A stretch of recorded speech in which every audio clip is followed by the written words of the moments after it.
Bueno, decía que dentro de la pretensión de objetividad, entonces hay tres sentidos en los cuales debe entenderse la pretensión de objetividad. Uno es la capacidad del sujeto de elevarse por sobre todo condicionamiento subjetivo, es decir, intereses particulares del sujeto, ya que la ciencia tiene un interés universal. Y debe ser capaz de tomar distancia, dicho de otro modo también, suficiente respecto del objeto a conocer.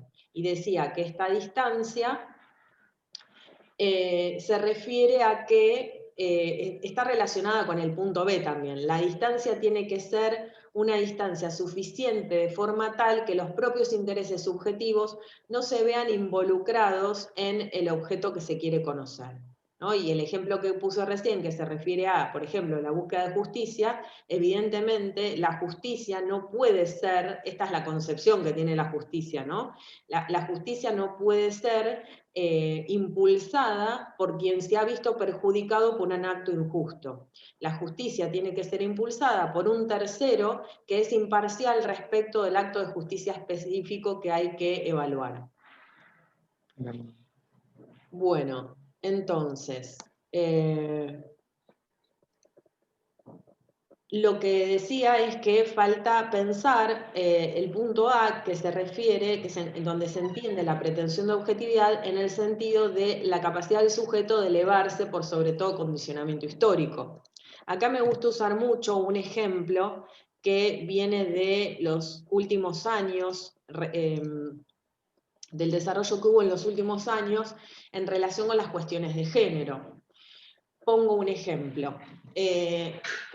Pongo un ejemplo económico. En economía, ustedes saben que hay estadísticas. Si uno entra a la página del INDEC, se va a encontrar con muchas estadísticas, por ejemplo, estadísticas, como les decía la clase pasada, sobre pobreza, sobre ingresos, sobre precios, sobre exportaciones e importaciones, bueno, sobre balanza de pagos en general, sobre condiciones de vida de la población, ¿sí? Sobre situación habitacional de las familias, etcétera, ¿no? Ahora, uno podría decir, en realidad, esa búsqueda de datos se basa en una objetividad en la medida en que los sujetos que construyeron esas estadísticas persiguen un interés universal. Es decir, fíjense que las estadísticas no son, por ejemplo, estadísticas de pobreza, ¿sí? Las estadísticas de pobreza que hay en el INDEC no identifican el individuo singular que es pobre. Lo que hacen es, esas estadísticas, analizar cuánta pobreza hay en el país, ¿no? Independientemente de si A es pobre o B es pobre. Ahí lo que implícitamente se ve es que hay un interés universal en la producción de esas estadísticas. Es decir, el objetivo es poder analizar cuánta pobreza hay en la población, en una población determinada, no quién es pobre y quién no, ¿sí? Entonces hay una búsqueda que tiene que ver con un interés universal. Ahora, ¿cuál es el problema? Esas estadísticas tienen un problema. Estaban atravesadas hasta hace poco subjetivamente. ¿Por qué? Porque hubo una incapacidad histórica hasta hace poco tiempo de elevarse por sobre todo condicionamiento histórico. ¿Por qué? Porque esas estadísticas le faltaban algo. ¿Qué le faltaban? Le faltaban registrar o evaluar la situación económica de las mujeres en la Argentina. Ustedes habrán escuchado que en los últimos años, bueno, esto lo sabemos todos, en los últimos años se desarrollaron mucho las problemáticas de género, al punto tal que se cuestiona el concepto de género como tal, ¿no? Pero desde el punto de vista económico hay muchas voces que recientemente han empezado a plantear que las estadísticas que produce el INDEC, ¿no? Las estadísticas que producen el INDEC están incompletas, porque les falta el análisis de las condiciones de vida de la mujer. ¿Sí? Ahora, fíjense que la ciencia busca universalidad, y sin embargo esas estadísticas faltaban. Por lo tanto, ahora se va a resolver el problema y se va a empezar a construir esas estadísticas. ¿Sí? Se va a empezar a construir esas estadísticas. Ahora, ¿por qué antes no se producían esas estadísticas y ahora sí? Ahora se empezaron a producir. ¿Por qué?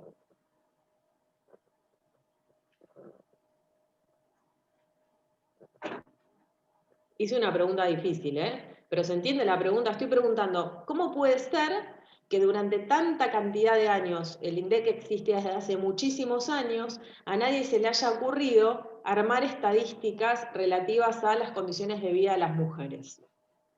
Y recién en el año 2020 esto empieza a tener impulso. ¿Por qué? Pregunto, ¿sería atendible científicamente, razonable científicamente incorporar estadísticas relativas a las condiciones de vida de las mujeres en el siglo XX en el INDEC? ¿Les parece que corresponde teniendo en cuenta que la ciencia busca el interés universal?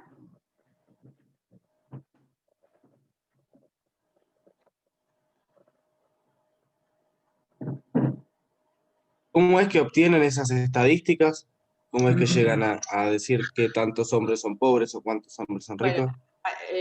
Bueno, eso es más complejo, o sea, eso es complejo de analizar, es todo un tema en sí mismo.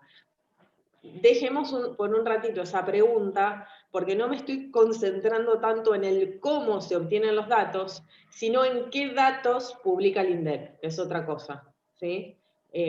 Tratemos de no desviarnos de la pregunta que les hago por un ratito, ¿sí? En todo caso, después si tienen preguntas sobre eso, las vemos, que son más complejas porque son muy técnicas, pero de nuevo, en realidad te diría que en principio la base para la construcción de toda estadística son las encuestas, ¿sí? Pero yo pregunto lo siguiente. Datos de qué? ¿Cómo? Datos sobre las mujeres, pero ¿de qué, profe? Por Así ejemplo, entiendo un poco mejor la pregunta. sí, les pongo un ejemplo, Fíjense Sí, por acá. favor. Sí, les pongo un ejemplo. O sea, profe, como en el último tiempo hubo también, o sea, con este tema de la conciencia del, digamos, de género y la importancia, ¿no? del rol de la mujer, se han tomado, o sea, ha sido necesario tomar datos estadísticos de, por ejemplo, de qué cantidad de mujeres han tenido, han sufrido violencia de género, tal vez se vio la necesidad de tomar datos de ese estilo y a su vez también se pudieron haber tomado también datos económicos, supongo. Exactamente.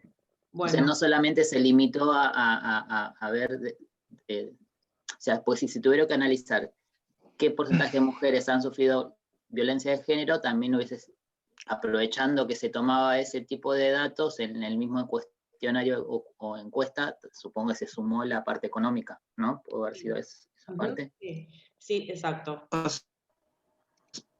Sí, a ver, O alguien más quería decir sea, algo. profe, por lo que dice el compañero, que adhiero a lo que dice el compañero, o sea, el INDEC buscaría abordar las problemáticas actuales con estadísticas, ¿no? Pero abordando las problemáticas de la sociedad o del país donde se está viviendo. Por eso esas estadísticas, la pobreza. Exacto. A ver, lo que planteo es lo siguiente. Hasta ahora no había en el INDEC publicadas estadísticas relativas a las cuestiones de género.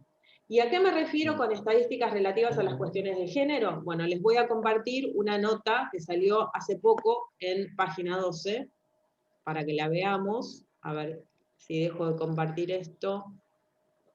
Voy a compartir, a ver si me lo muestra esta. Fíjense esta nota.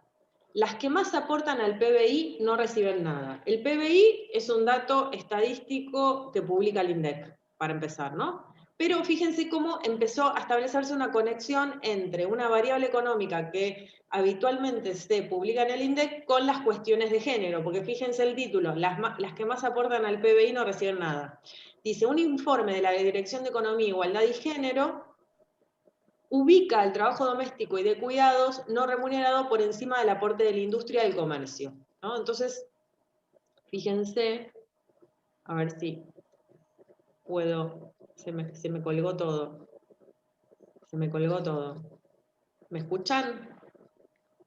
Sí, profe. Ah, se me colgó la compu. A ver. Bueno, también el servicio doméstico no hace mucho tiempo también era como un trabajo informal que, bueno, a través de, supongo, de unas leyes empezó digamos, a tratar de insertarse dentro Sí. digamos, de lo formal. Sí, fíjense esto. Miren lo que dice la noticia. Al analizar el trabajo doméstico y de cuidados no pago por género, el estudio concluye que el 75,7% de las tareas relativas al cuidado doméstico son llevadas adelante por mujeres. Acá ya hay un dato estadístico, ¿ven? Un dato estadístico relativo a cuestiones de género. Es decir, más de las 3/4 partes. En términos de valorización monetaria, se traduce en que las mujeres aportarían el 75,7% a la economía, mientras que los varones el 24,3%. Es decir, las mujeres aportan 3 veces más al PBI en el sector con mayor relevancia y más invisibilizado de toda la economía nacional. Si consideramos como parte del PBI el trabajo relativo, la parte que corresponde. Fíjense que el PBI es la representación, es una estadística que representa la producción de bienes y servicios que hay en una economía. Dentro de esa producción de bienes y servicios se está intentando incorporar al trabajo doméstico. No. ¿Sí? Se incorpora al trabajo doméstico no remunerado. Ahora, en la medida en que se incorpora el trabajo doméstico no remunerado adentro del PBI, nos encontramos con este dato, con que el 75,7% del PBI lo estarían generando las mujeres. Por eso dice, es decir, las mujeres aportan 3 veces más al PBI en el sector con mayor relevancia, el servicio doméstico, ¿sí? Y más invisibilizado de toda la economía nacional. ¿Por qué invisibilizado? Porque hasta ahora no se había estadísticas sobre esto, concluyentes, ¿no? Así, en este sentido. Entonces, fíjense cómo el rol del INDEC empieza a modificarse. Y yo pregunto, ¿correspondería, atendiendo a que la ciencia tiene como objetivo representar el interés universal, es decir, el interés de toda la población, incorporar estadísticas relativas al género? ¿Corresponde o no? Desde esta óptica, desde la óptica de que la ciencia tiene que representar el interés universal, ¿corresponde incorporar estadísticas de género? Y sí. Y sí, claramente que sí. Sí, y en realidad las mujeres y las personas son una parte, la cuestión del trabajo doméstico es una parte de lo que se produce en el país. La pregunta es, ¿por qué hasta ahora estaba invisibilizado esto? ¿Por qué hasta ahora no se... Porque el trabajo, yo creo que es porque el trabajo doméstico es no remunerado. Las amas de casa no cobran por trabajar en sus casas. Sí, Entonces no. totalmente, totalmente. Eso es una cuestión. Ahora pregunto a continuación, ¿por qué el trabajo doméstico no es remunerado? ¿No? Porque uno diría, no estaban en las estadísticas porque el trabajo doméstico no es remunerado. Perfecto. ¿Y por qué no es remunerado? Y porque es algo que, si nos ponemos a pensar, es cultural, es de siempre. Piensan que la mujer, por ser mujer y por ser madre, tiene que ocuparse de cosas que... Exactamente. Fíjense cómo esto que vos acabas de decir, por un tema cultural no se paga el trabajo doméstico, por lo tanto, por un tema cultural no se incorporaban estas estadísticas al INDEC, lo que estamos diciendo es, no nos habíamos elevado por sobre nuestro condicionamiento histórico, que es lo que plantea Pardo. Por un tema cultural no nos dimos cuenta que había que incorporar estas estadísticas, por un tema cultural no nos dimos cuenta que hay trabajo no remunerado, que debe ser remunerado y que debe ser incorporado dentro de las estadísticas del país. No nos dimos cuenta de que teníamos que hacer esto por un tema cultural. ¿Sí? Entonces, por eso... Yo creo que parte de que desde un principio se creía que culturalmente no correspondía o no era necesario pasarlo a hacer formal, un trabajo formal el servicio doméstico, ¿no? Por esos tantos años se tenía el servicio doméstico en negro y se le pagaba a las señoras que ayudan en las casas, y ahora sí, ahora tienen un recibo de sueldo, ahora tienen obra social, ahora tienen un montón de cuestiones que antes culturalmente se veían que podían ser algo informal, algo fuera del Sí. sistema, pero al incorporarse al sistema, obviamente ya me parece que es como que también es relevante para las estadísticas. Exacto. Hay una cuestión, ahí hago una aclaración, yo en el afán de dar cuenta de la cuestión de el elevarse por sobre todo condicionamiento histórico, no me detuve en una cuestión que es importante y es, parte del trabajo doméstico históricamente está remunerado por el servicio doméstico. Particularmente hace algunos años, esto que decís vos, César, se planteó una legislación con respecto al servicio doméstico, un esquema para que las personas pudiesen tener mínimamente una obra social y recibir, digamos, y tener el pago de la futura jubilación y demás. El Estado estableció una serie de facilidades, ¿no? Por la cual una parte, digamos que se le dieron condiciones favorables a las personas que necesitan contratar servicio doméstico para incentivar el pago de las cargas sociales y que esas personas tengan una jubilación. Creo que eso le dio visibilidad a ese sector que antes no lo tenía. Eso le dio más visibilidad a ese sector, totalmente. Ahora, hay una parte que sigue invisibilizada, que por ejemplo vendría a ser, por ejemplo, yo soy profesora y soy trabajadora del Estado, pero además en mi casa yo lavo los platos, ahora con mi marido también, ¿no? Pero digo, lavo los platos, hago las compras, hago un montón de cosas que no son remuneradas, que nadie me las remunera, ¿no? Digamos, en principio. Entonces uno diría, hay una parte del trabajo doméstico que sigue siendo un trabajo no remunerado. Y lo que suele suceder muchas veces históricamente es que cuando una mujer tiene hijos y está casada o está en pareja, sale a trabajar el varón y la mujer se queda en la casa, ¿no? Y parece ser que históricamente se pensaba, el que trabaja es el varón, el que provee es el varón, y la mujer no provee nada, pero resulta ser que la mujer está todo el día en la casa cuidando al nene, cambiando los pañales, limpiando, lavando, cocinando, etc. Y eso también es trabajo. Sin embargo, hasta hace pocos años, no se consideraba eso como trabajo. ¿Sí? Y además también siempre se creyó que el hombre era el que tenía que sostener o traer el ingreso al hogar, y actualmente hay realidades en las que no, tal vez la única ingreso que tiene un hogar puede ser el sueldo de la mujer. Entonces también es interesante poder analizar justamente la pobreza o el desempleo desde ese punto de vista también, desde quién es la cabeza o sea, el ingreso. ¿De dónde ingresa a ese hogar el dinero, digamos? Si es por el lado de la mujer o por el lado del hombre, sí, independientemente del género, pero es necesario incluirlo en la estadística. Totalmente. Bueno, acá les comparto otra nota. ¿La ven? ¿La ven? Sí.